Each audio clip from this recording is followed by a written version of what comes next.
paraphrase itu apa? Paraphrase itu ditulis dengan menggunakan kata-kata sendiri gitu. Jadi diambil intinya sehingga bukan ngambil letterlek gitu dari peraturan. Bagaimana caranya? Caranya adalah yang pertama tadi intinya ya. Yang kedua menggabungkan beberapa misalnya beberapa atau satu pasal atau yang terkait dengan syarat-syarat gitu kan. Jadi syarat-syarat ditulis dengan kata-kata sendiri kemudian digabungkan misalnya dari 2 ayat atau 2 pasal digabungkan jadi satu. Atau juga strategi kebalikannya bukan menggabungkan tetapi memecah. Jadi ada misalnya satu pasal gitu ya. Nah, kemudian disisipkan aturan yang lain atau disisipkan sumber yang lain. Nah, sehingga dari situ atau kalau enggak ini yang paling gampang ya urutannya diubah ya. Urutannya diubah, kata-katanya diubah gitu. Tapi itu paling cemen lah ya. Yang paling bagus adalah ditulis intinya seperti apa menggunakan kata-kata sendiri, bisa dengan menggabung-gabungkan ya, atau dengan memecahnya dengan ditambahkan informasi-informasi dari sumber yang lain. Nah, sulit ya, emang sulit ya, karena namanya menulis itu ya harus menulis. Jadi kalau bisa menulis dengan kata-kata sendiri harus banyak membaca gitu. Ya, misalnya kalau ngambil dari buku, dari modul, dari apa gitu, mereka sebenarnya juga basis-nya ya undang-undang gitu. Tapi dijelaskan dengan kata-kata sendiri ya, ditambah-tambahin contoh, ditambahin keterangan yang lain yang diambil dari sumber yang lain ya, sehingga menjadi kalau diturnitin nggak ketangkep gitu. Nah itu yang ya emang tantangannya di situ ya, tantangannya di situ. Nah itu pertama tentang apa undang-undang ya peraturan memparafrase. Ada lagi problem yang lain. Data, ada yang datanya belum dapat? Data alhamdulillah sih Harusnya Pak. udah lah ya. Udah kemarin saya tanya, semua udah ada, paling ya masih belum lengkap aja dan bisa dipastikan bisa dapat sih Pak datanya Mas. Oke, data. Kemudian ketiga terkait progres. Yang bab 1, bab 2, oke, clear? Atau ada yang udah selesai? Masih belum Pak. Belum, Pak. Yang paling bab 1, bab 2 udah selesai semua? Tapi mungkin belum fix. Belum. Masih harus diedit gitu. Iya. Ini ya yang kemarin ngirim itu saya juga belum sempat baca. Ada yang ngirim bab 1, bab 2, tapi mohon maaf saya ada kerjaannya nggak selesai, belum sempat baca. Insya Allah nanti segera saya baca ya. Ada lagi problem yang lain yang perlu di ini.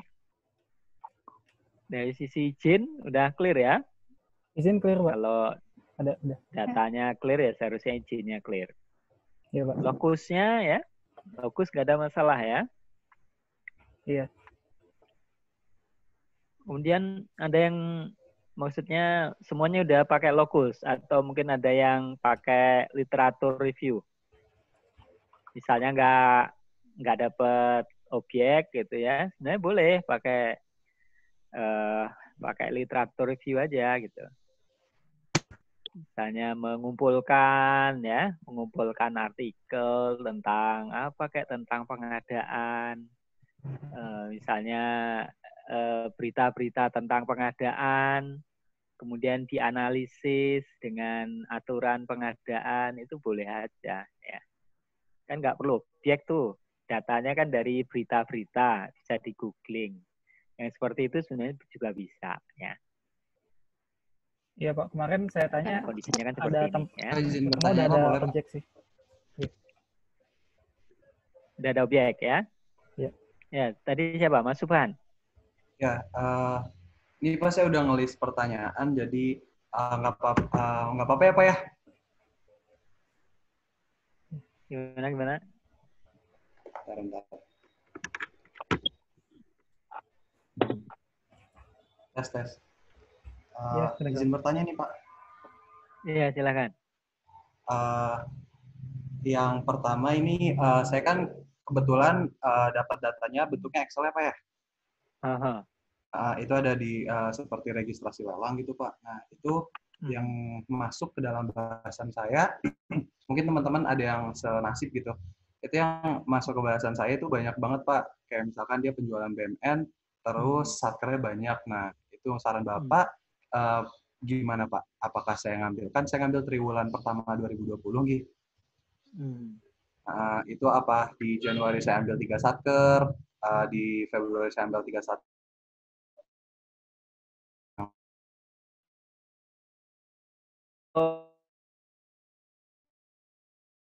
Ya, kalau data banyak, ya kalau bisa disederhanakan. Sederhanakannya bisa diglobalkan, ya, totalin gitu. Atau cara lain diambil yang menarik gitu. Apakah yang paling besar gitu, 3 besar gitu, atau yang paling bermasalah, atau apa gitu, lagi ngetren gitu, atau lagi menjadi fokus dari ya kalau misalnya kalau sekarang ya mungkin fokusnya dari pengadaan alat kesehatan gitu-gituan. Nah, yang seperti itu bisa nggak dicari gitu. Itu ngelihat satkernya lagi mungkin apa ya? Jadi memilihnya kalau bisa nggak random juga gitu. Ada alasannya mengapa milih ini gitu. Apakah yang terbesar gitu. Apakah kira-kira yang paling rumit, apakah yang paling bermasalah gitu. Mungkin dipakai kriteria gitu. Ya. Satu lagi nih Pak, kalau misalkan kita ngambil data sekunder gitu ya Pak ya, seperti misalkan skripsi orang, atau apakah kita harus cantumin skripsi orang itu, atau baiknya ya Pak ya, kita nyantumin skripsi orang itu, atau kita ke daftar pustaka dia, terus ngambil kayak sumbernya dari mana gitu Pak? Nah, kalau ngambil, itu di dalam teksnya juga harus disantumkan gitu ya. Misalnya ngambil suatu tabel atau suatu data, ini kan nanti ada itu atau grafik gitu ya, tabel atau grafik nomor berapa, judulnya apa, di bawahnya nanti kan ada sumber gitu kan, sumbernya dari mana gitu. Misalnya skripsinya ditulis Subhan. Nah, jadi sumber (2) Subhan 2019. Jadi di dalam teksnya ada ya disebut sumbernya. Nah, sumber tersebut nanti juga di daftar pustakanya ada juga gitu. Subhan 2019 gitu, analisis bla bla bla bla bla bla. Skripsi tidak diterbitkan, misalnya Politeknik Keuangan Negara STAN, Tangerang Selatan gitu. Jadi dua-duanya ada ya di teks, di dalam teks disebut, tapi biasanya hanya family name ya, nama belakang dan tahunnya. Nah, nanti di daftar pustakanya baru disebutkan lengkap ya, mulai dari nama, kemudian tahun publikasinya, judulnya apa, ya jenis publikasinya apa, kalau skripsi ya cantumin, kalau jurnal ya dicantumin jurnalnya gitu. Nah, itu kira-kira. Ya, makasih Pak. Ya, semoga bermanfaat jawabannya dengan teman-teman yang lain. Terima kasih Pak. Ya, ada lagi? Saya mau nanya, Pak. Ya, silakan Mas Fakih. Nih, ini berkaitan sama lampiran sih, Pak. Jadi kan saya kan tentang revisi anggaran ya. Nah, di kantor objek saya itu, dia revisi anggaran itu 1 tahun 6 kali. Nah, setiap revisi, itu dokumennya itu bisa 10-15 lembar gitu, Pak. Itu kan banyak banget ya. Kalau misalnya 6 kali revisi kan berarti nanti kayak lampirannya itu harus saya lampirin semua atau enggak gitu semua dokumennya. Saya kalau kayak gitu kan jadi banyak banget. Iya, banyak banget tuh. Nah, dipilih aja ya. Apakah yang misalnya paling terakhir gitu, atau yang paling awal, atau mungkin revisi yang nilainya paling gede gitu. Dipilih aja ya, sebagai contoh ya, contoh dokumen ya. Tapi nanti kan di dalamnya kan juga harus ada keterangan, misalnya revisi pertama gitu ya, kapan ya, dokumennya nomor berapa gitu, berapa yang diiniin untuk kepentingan apa, ada ininya kan, ada rangkumannya di dalam teksnya. Tetapi untuk yang lampirannya ya mungkin dipilih aja salah satu atau salah dua, apakah yang paling awal, apa yang paling akhir, atau yang paling besar gitu ya. Nggak semuanya perlu saya cantumin ya, Pak? Ya, nggak usah, nggak apa-apa lah. Ini buat Dipanji setebel ini, Pak. Ini belum semua. Ini aja, dirangkum aja gitu. Kalau yang ininya salah satu aja, dipilih aja. Sebagai ilustrasi gitu ya. Untuk nanti di teks disebutin sebagai ilustrasi proses perubahan itu bisa dilihat di lampiran 1 atau lampiran berapa yang menunjukkan perubahan yang keberapa gitu. Kita aja kira-kira ya. Iya Pak. Oh ya, sama satu lagi Pak. Satu lagi. Ya gimana? Ini kan saya kan judulnya kan tentang mekanisme ya, mekanisme revisi. Nah itu yang perlu saya highlight itu adalah tentang caranya dia merevisi atau revisiannya gitu Pak, atau dua-duanya. Jadi misalnya kan revisi mekanisme kan prosedur kan? Iya. Nah, prosedurnya ya berarti dilihat tahap-tahapnya tadi ya. Syarat-syaratnya gimana ya? Tahap-tahapnya, dokumen-dokumennya ya, apakah lengkap atau tidak gitu. Nah, mungkin Mas ya? Nah, itu isiannya dicantumkan tapi bukan tadi untuk menjawab mengapanya kan, mengapanya itu bisa juga ya. Tapi kalau mekanisme ya berarti lebih ke prosedurnya ya, prosedur administrasinya gimana, kelengkapan dokumennya gitu ya, surat persuratannya gimana, jangka waktunya mulai dari benar nggak pengajuannya itu gitu. Nah itu banyak, menurut saya udah banyak itu tanpa membahas isinya. Tapi kalau bahas isinya itu untuk menjawab mengapanya kan, mengapa perlu direvisi, mengapa sampai perlu 6 kali gitu ya. Nah, itu menarik juga, bisa ditulis gitu. Tapi kalau judulnya mekanisme ya mungkin lebih ke prosedurnya ya, prosedur, syarat gitu, jangka waktu dan seterusnya.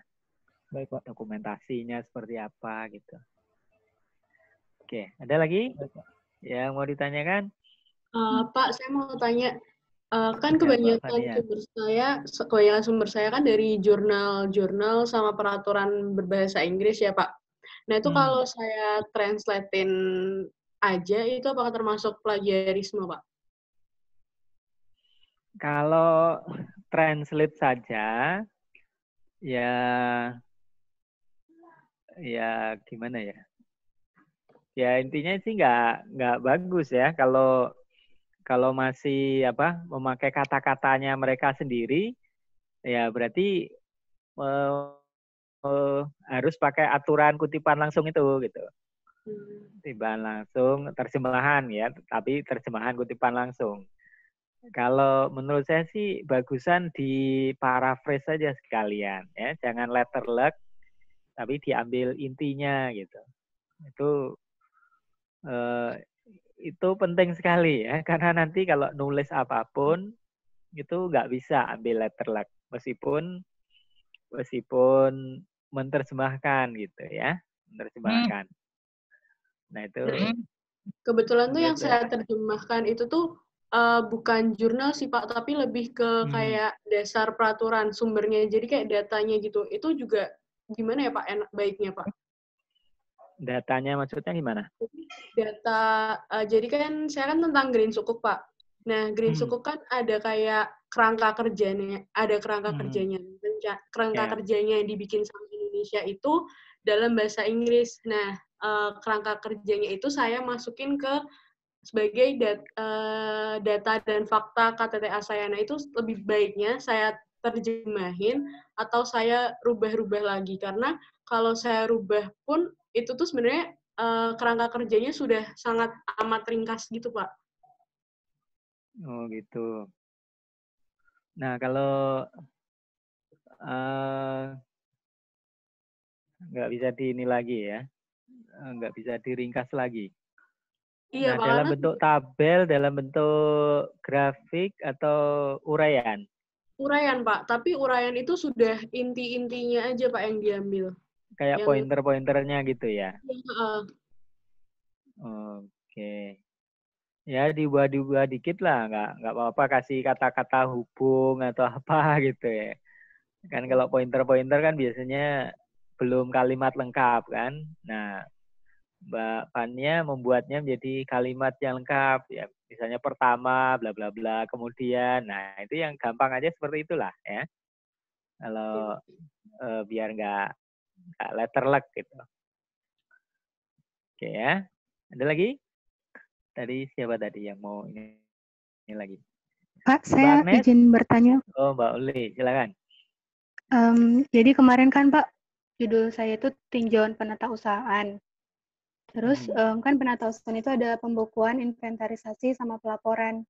Terus karena terlalu banyak materi dan pokoknya menurut saya kebanyakan Pak, jadi saya rencananya mau ngambil pelaporan aja. Itu butuh ganti judul atau bagaimana ya Pak? Ya udah lanjutin aja lah, nggak apa-apa lah ininya. Langsung aja lah diselesaikan. Dan waktunya juga udah ini kan, udah semakin berkurang, biar nggak repot lagi. Saya kalau fokusnya masih di topik itu sih nggak masalah. Kan tadi refokus aja kan, fokusnya lebih tajemin. Ya dilanjutkan aja nggak masalah. Kan nggak berubah terlalu jauh kan, ini kurang lebih sama kan, masih satu jalur kan. Nggak apa-apa, lanjutin aja. Terima kasih Pak. Ya, ada lagi silakan.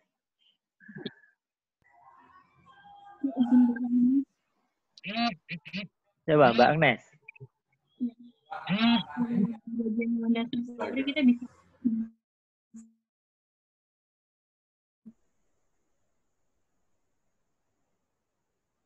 kurang ini. Kalau di landasan teori kita bisa bikin peraturannya itu dalam bentuk flowchart enggak Pak? Ya flowchart bisa aja ya, tapi aturan yang bagus ya, kalau ada gambar, kalau ada tabel atau grafik itu seharusnya harus disebut dulu gitu, berdasarkan sebagaimana dicantumkan di gambar 1 gitu ya. Nah, kemudian gambarnya atau grafiknya atau tabelnya muncul, kemudian juga harus dijelaskan. Jadi kalau ada tabel atau grafik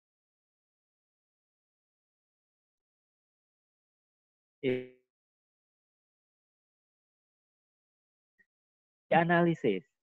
Jangan sampai tabel, grafik, gambar muncul saja, sama sekali nggak disebut, sama sekali nggak dianalisis, nggak diuraikan, itu nggak boleh, ya jelek. Demikian juga belum disebut sudah muncul duluan grafiknya, gambarnya, baru bawahnya ya, apalagi dua paragraf di bawahnya baru dijelaskan, enggak ya. Yang bagus adalah dia dimunculkan dulu, disebut dulu, dimunculkan, dan ya ada penjelasannya, ada uraiannya. Nah itu yang, jadi kalau memang di dalam tadi mau masukkan flowchart gitu ya nggak apa-apa ya, nggak apa-apa. Tapi tadi disebut ya, dimunculkan, kemudian diuraikan. Nah, itu yang, karena ada juga yang mahasiswa yang masukin gambar sama sekali nggak disebut gitu, nggak diuraikan. Nah ini jadi gambarnya itu kalau diambil ya orang nggak tahu tuh, nggak hanya memenuhi tempat aja, tidak menambah nilai dari karya tulis. Nah itu nggak bagus ya. Oke, jadi boleh aja ya, boleh aja. Nah kalau ngambil dari sumber lain ya harus disebutkan ya. Misalnya gambar satu judulnya apa, kemudian sumbernya dari mana ya, sumbernya dari mana harus cantumin ya. Kalau bikinan sendiri ya tulis saja sumber dari penulis gitu, nggak apa-apa ya. Oke, ada lagi.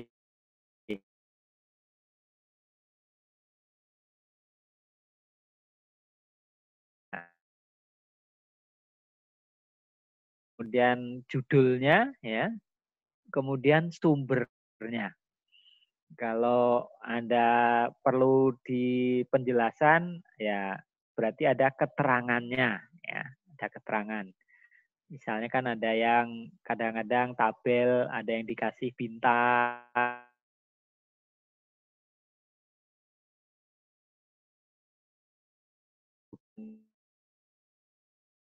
Nah, itu di keterangan harus dicantumkan ya. Itu yang bagus. Oke. Itu kira-kira ya. Ada lagi? Ini Pak, saya mau menanya terkait ini penyajian bab data dan fakta itu kan di bab 2. Nah, saya kan tentang penatausahaan BUMN. Nah, saya sedikit bingung Pak terkait penyajian gambaran umum tentang penatausahaan di objek saya. Kan penatausahaan kan ada 3 inventarisasi sama pelaporan. Nah, yang saya bingung itu yang di bagian pelaporan Pak. Apakah yang disajikan di bagian bab data dan faktanya itu tentang bagaimana angka-angkanya aja atau gimana Pak gitu? Ya, bisa sebenarnya berbagai sisi bisa di apa ya, di capture di dalam tulisannya. Bisa laporannya sendiri seperti apa ya. Bisa juga siapa yang membuat laporan itu ya. Misalnya timnya yang membuat laporan itu berapa orang gitu ya. Tugasnya apa saja, pembagian tugasnya, dia termasuk struktur organisasi di mana, bisa juga seperti itu. Ataukah bisa juga dari syarat-syarat pelaporannya, gitu. Ada misalnya jenis-jenis laporannya gitu, periodisasi pelaporannya.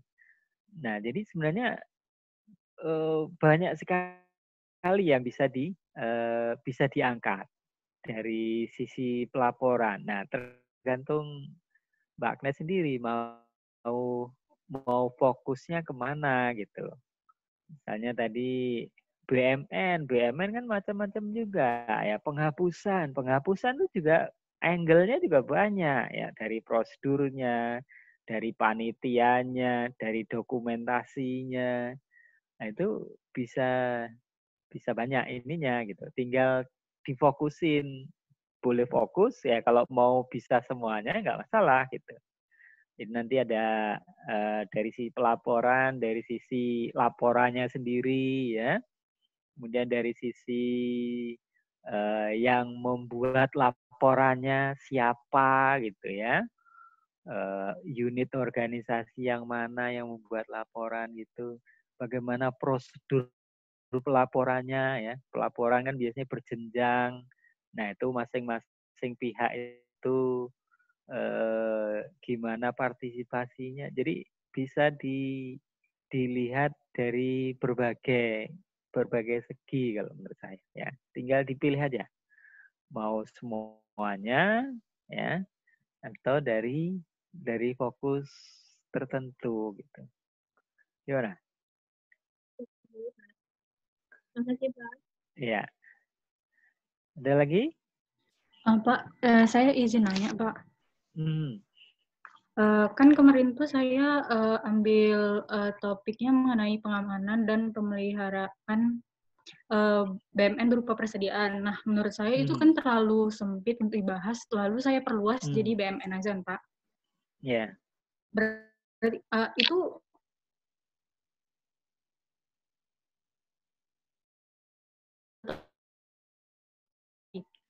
jalan aja nggak apa-apa lah.